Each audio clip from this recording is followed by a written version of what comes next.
I model the Milwaukee Road, and I call my layout the Othello Subdivision. And this has a very interesting history behind it that I'll share with you first to give you kind of a background of it. Uh, is a proto freelance HO scale layout, and I model the segment of the Milwaukee Road lines west in eastern Washington between Othello and the agricultural area of Royal City, Washington. Now, in my representation, I've taken a little bit of modeler's license, and instead of making Royal City a branch line off the main line, Royal City is actually on the main line on the way to the Columbia River crossing at Beverly, rather than the terminus on the Royal City branch line. Statistics. And I did this for a couple of reasons. As you'll see in a couple of minutes here, my layout room is only 10 by 12, and so obviously you're not going to have miles and miles of main line.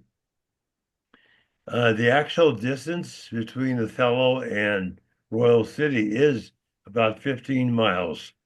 So there's no way I was going to be able to do that in a single level layout.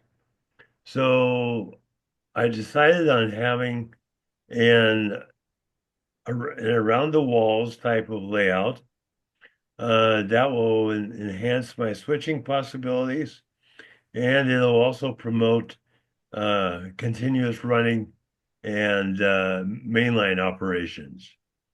So here's a few stats about my layout.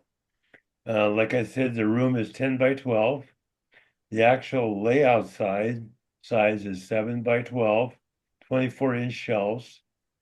The layout height is 40 inches above the floor, and I did that for very selfish reasons because I have a very comfortable office chair that I use at my workbench, and if I'm sitting in the office chair, it's exactly 40 inches from my eyeball to the floor, and I can see the tabletop of the layout quite nicely that way.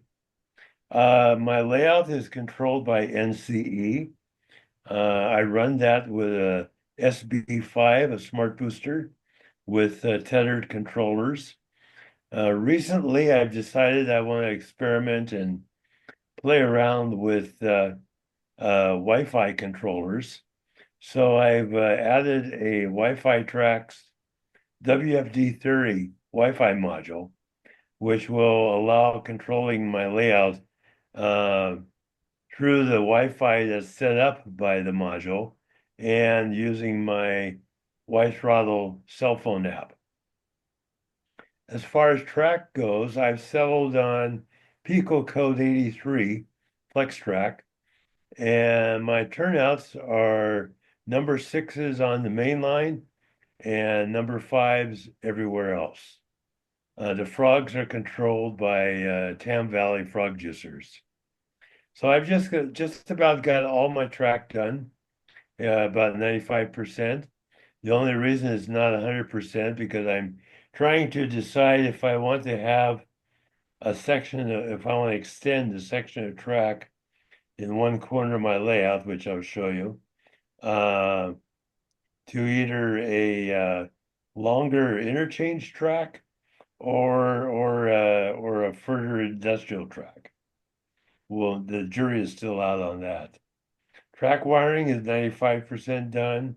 The ruling grade is 3%, and that's only because I wanted to have a fairly steep grade going eastbound out of the Othello yard. Um, the ruling curves are 24-inch, and scenery, as you can see, is just barely started. So, having introduced you to my layout that way, here's here's what it looks like. Anyway, as you can see, my layout is basically a loop. The very original plan was a point to point, and then I decided I was going to modify the track plan into a loop so that I could have continuous running. Sometimes I like to come into my train room and just be a rail fan on my own layout, not necessarily operating trains in any way or working on any projects. That's just the way I am. So you can see I have modeled the Othello East Yard on the right, and then the Othello West Yard down below. And they have respective industries, which are somewhat representative of what was there in the spring of 1970. Around the corner, I will have a trestle. It'll be focal point of my layout. The trestle across the lower Crabtree Creek area. And after that, the track goes up slightly up to Royal City as it does in the prototype. Some of my industries at Royal City, uh, they are not totally representative of what was there in 1970, but the general idea is there. And as you can see, the completion of the loop around to the other side, back to the Othello East Yard, uh, is across, is part of a siding, but also goes across what I like to call the bridge over the abyss. It's a swing up bridge rather than a lift out, so that I can get into the center of the layout. And so here we are. This is my layout. I'll give you a little bit of a guided tour around around the track. Uh, can everybody see my mouse cursor? Yes, just don't move it too fast. Okay.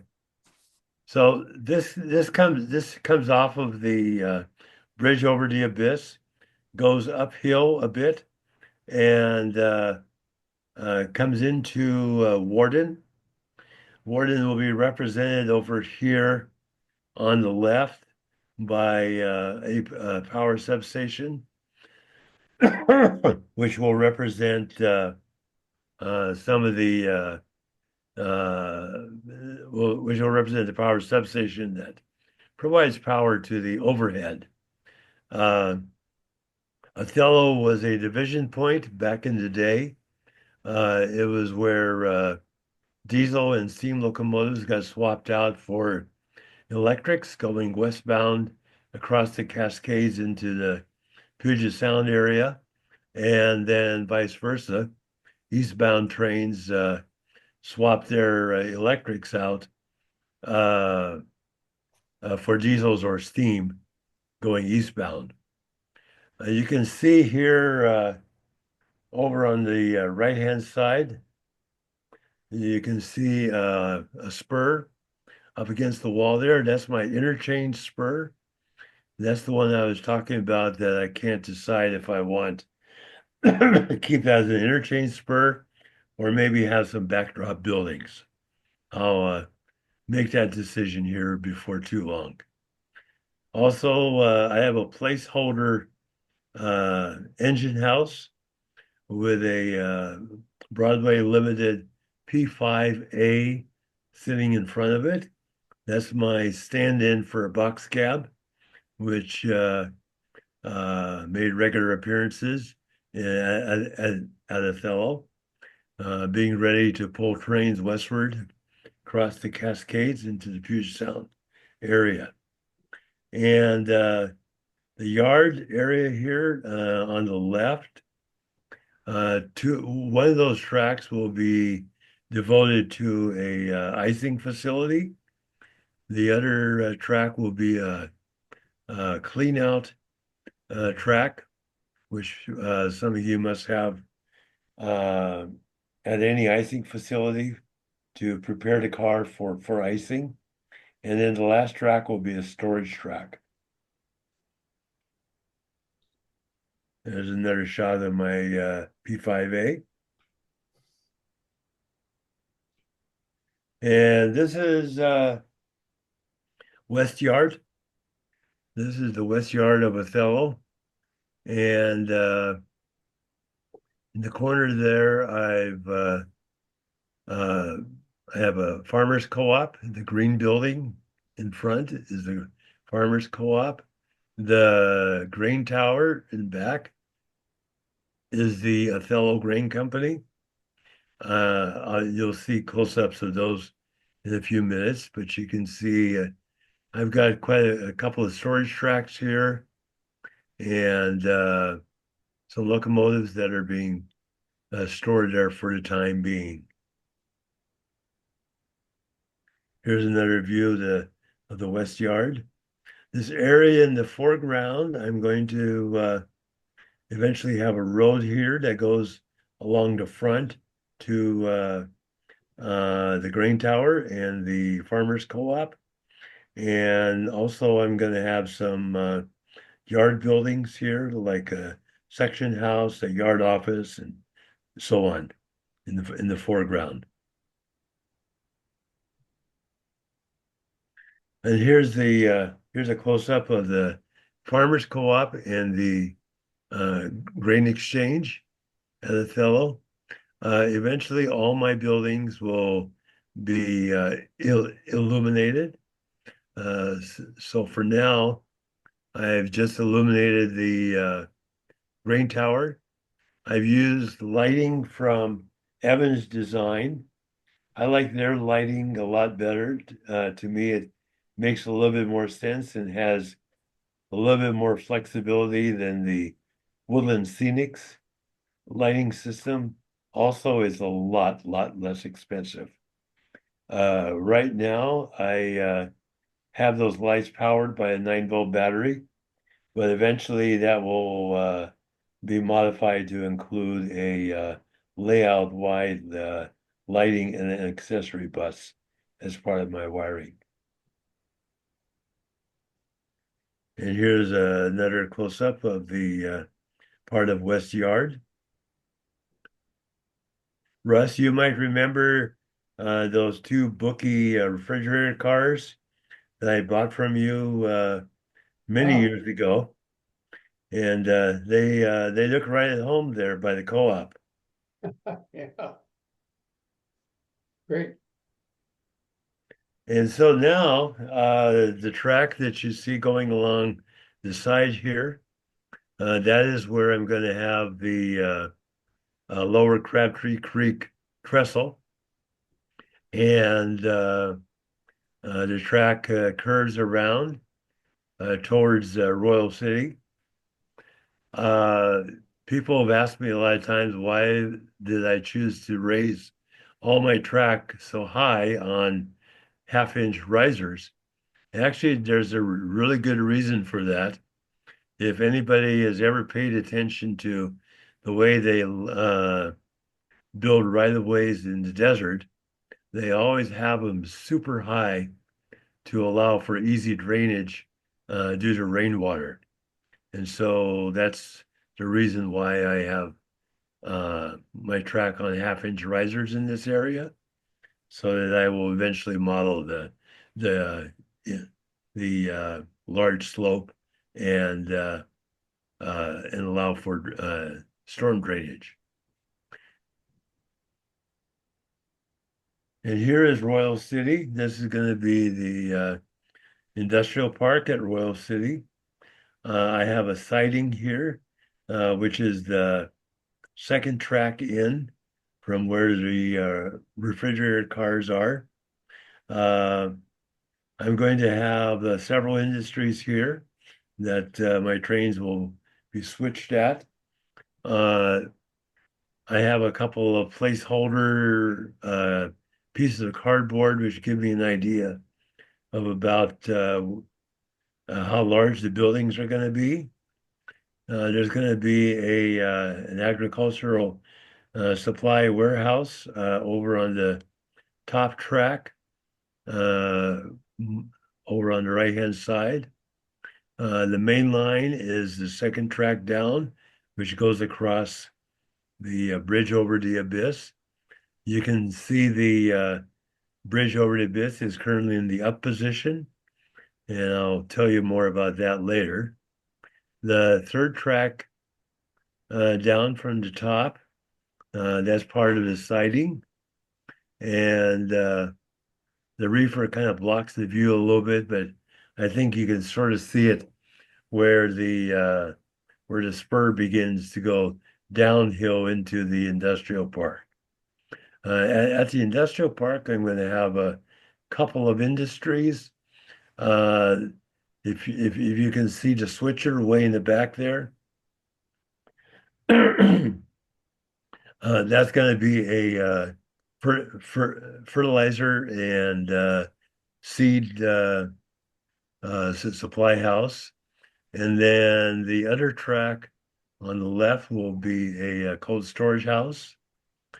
And the place where the three reefers are sitting right now, that will be a team track. Here's a little bit more of an aerial view of Royal City.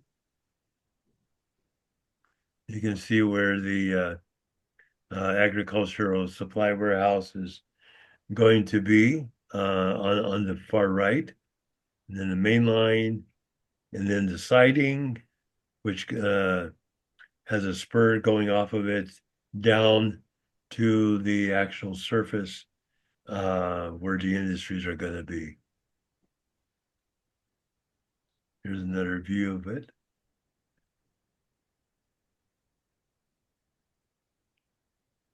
And here's a view looking across the bridge over the abyss, as I call it. Uh, it actually has a turnout on the bridge. So I had to make the bridge wide enough to accommodate the siding going off from the turnout from the main line and heading down into Royal City. And here you can see the bridge over the abyss in the upright position, the raised position. Uh, you're probably wondering, how is it ever staying up? Well, you can see, let me see if I can move my cursor over there. This is the anchor block, and up above here I have a piece of 2x4 that fits on top of the anchor block and is wedged up against the underside of the bridge.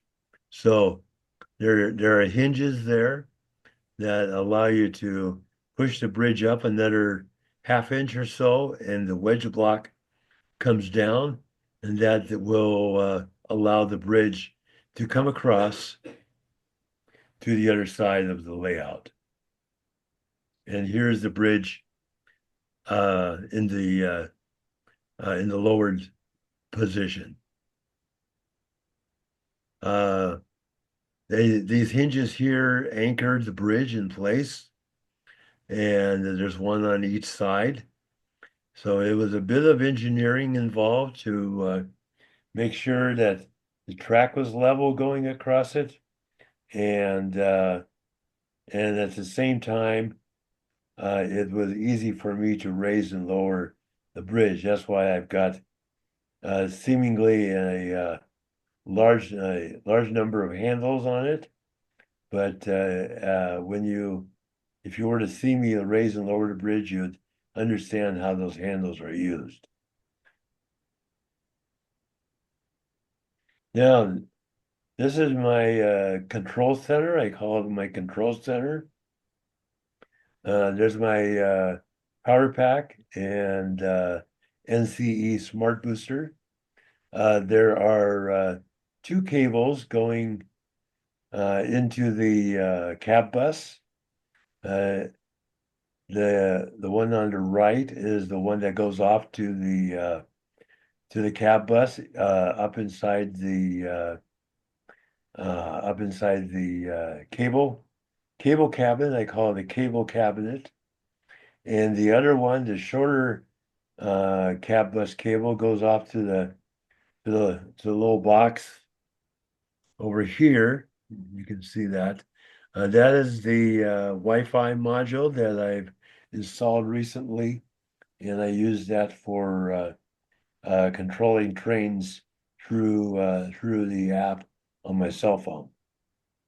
And in case you're wondering what the power district status is all about, up here, I use electronic breakers, and one of the outputs of the electronic breaker are status lights.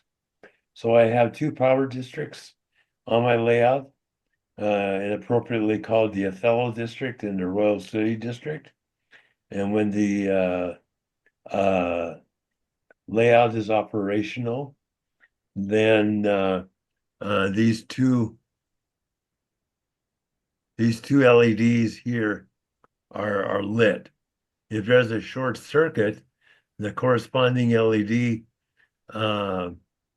will be off and flashing at a fast rate.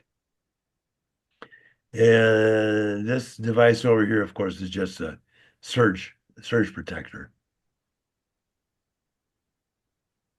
And last but not least, here's yours truly, a happy hogger, bringing a local eastbound train into Royal City. And I hope you guys enjoyed my quick tour of my layout. And that's all I have. That's great, Alex. That's great. Awesome. Thanks, Alex. Sure, Awesome. sure. You're coming along with it. Oh yeah, Great. yeah. Need when- a little bit more scenery.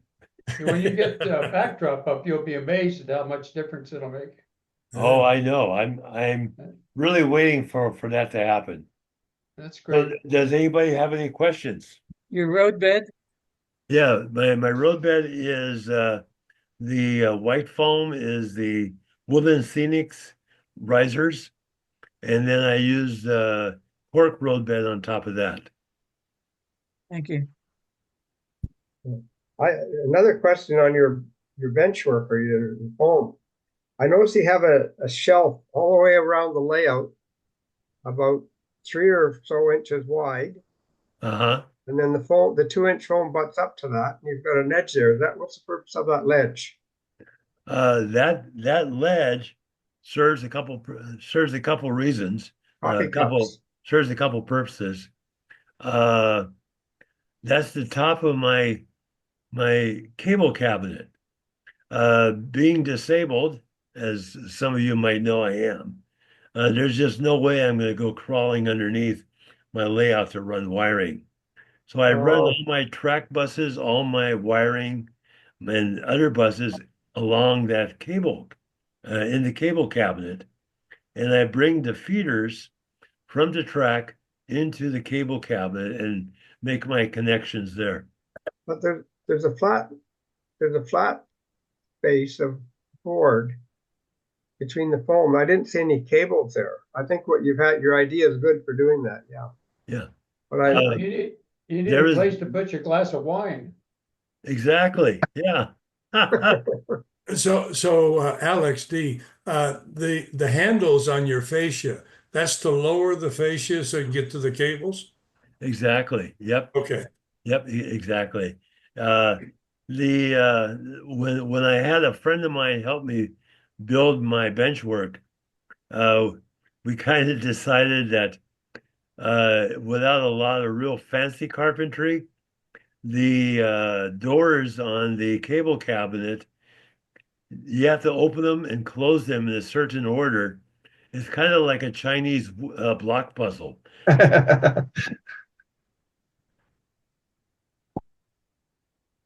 Very good.